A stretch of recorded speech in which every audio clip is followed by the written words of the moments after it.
you are a Tennessee Titans fan and fully believe in the hype of Will Levis, please do not watch this. In the 2023 NFL Draft, Will Levis stands tall as a potential standout or flop at the quarterback position. His 6'4", 230-pound frame, coupled with a swift throw and assertive, powerful arm, has won over some talent hunters. They believe he can evolve into a player similar to Josh Allen. However, Will Levis still has a lot to show in terms of how he handles pressure, his judgment, and his steadiness. Some of his past mishaps with interceptions can be attributed to a wobbly offensive line, but Levis must demonstrate he can move forward without slip-ups at an advanced level.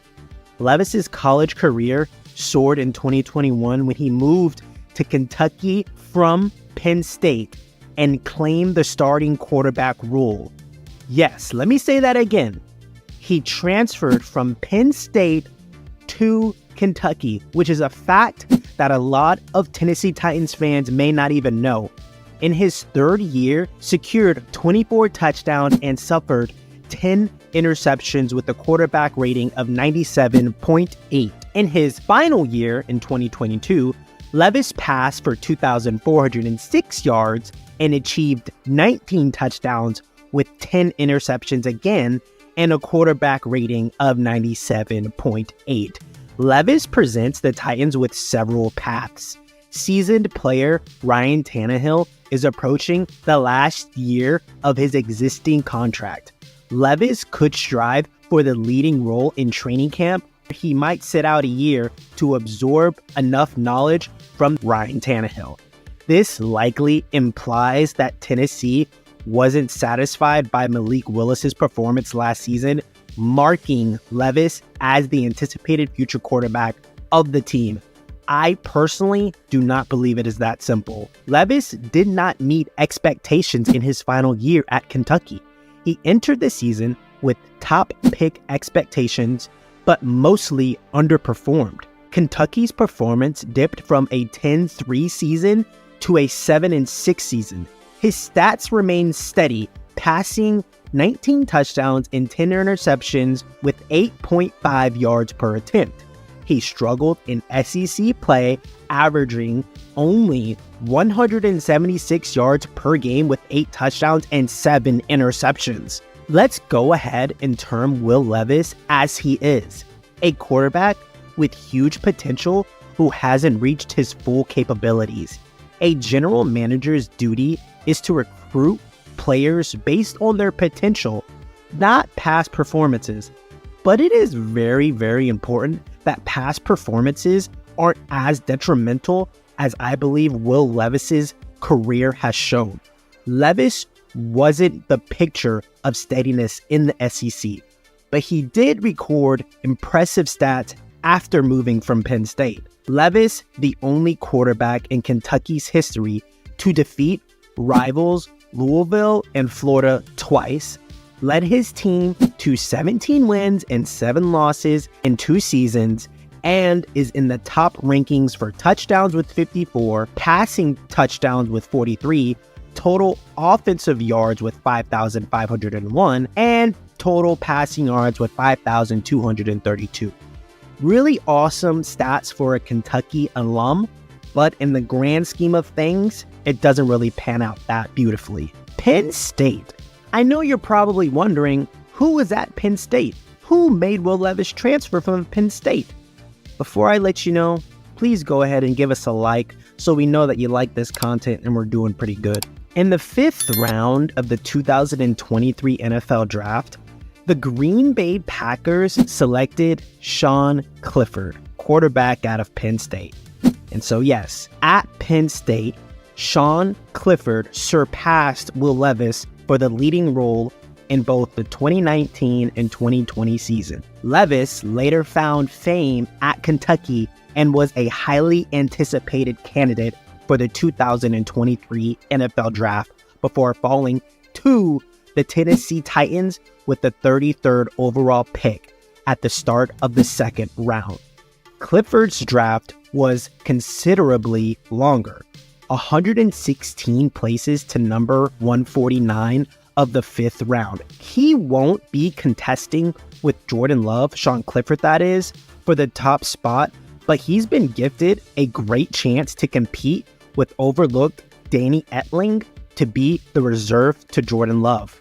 And look, there have been multiple successful quarterbacks in the NFL that have gone the transfer route, ergo Jalen Hurts, Joe Burrow, but it needs to be considered the fact that Jalen Hurts transferred out of Alabama because of Tua Tagovailoa, and Joe Burrow transferred out of Ohio State because of Dwayne Haskins. Both were top 15 NFL draft picks. Therefore, I'm only making the unfortunate knock on Will Levis because the quarterback that beat him out for the starting quarterback job at Penn State was drafted 3 rounds after him.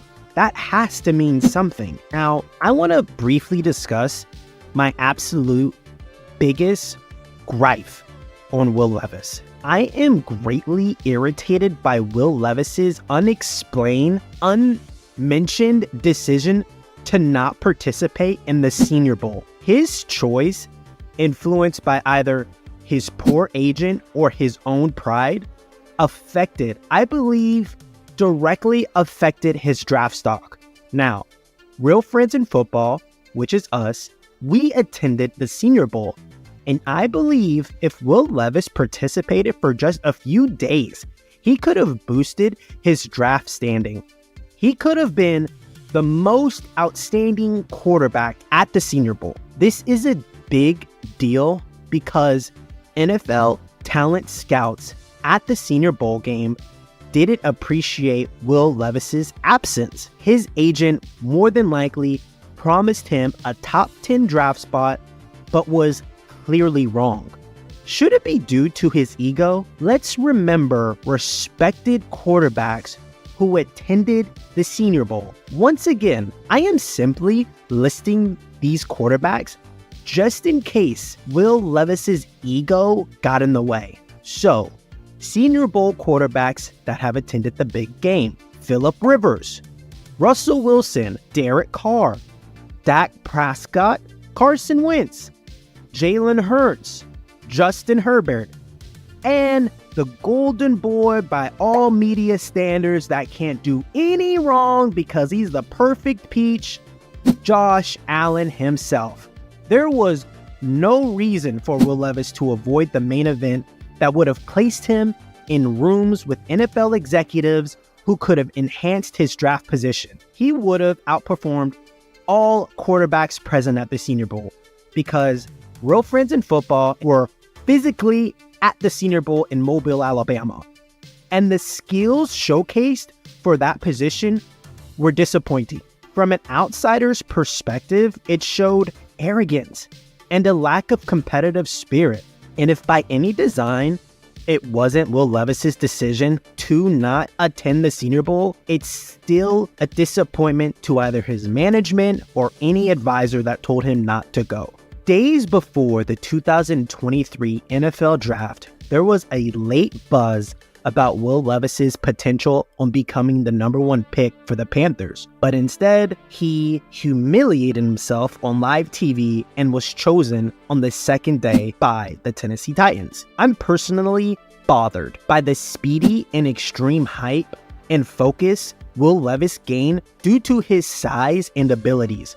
Comparing him to Josh Allen is severe. We must remember one thing, that Josh Allen was not a favored candidate leaving Wyoming. We also need to understand that if it weren't for the Giants' current head coach, Brian Daboll, Josh Allen literally and realistically might be moving to his second NFL team by now. The Titans better have a legitimate plan and or have someone that can help Levis understand the quarterback role at the NFL level, or it could be a wasted opportunity. And look, guys, I just need to say this now. I hold no negative feelings against Will Levis.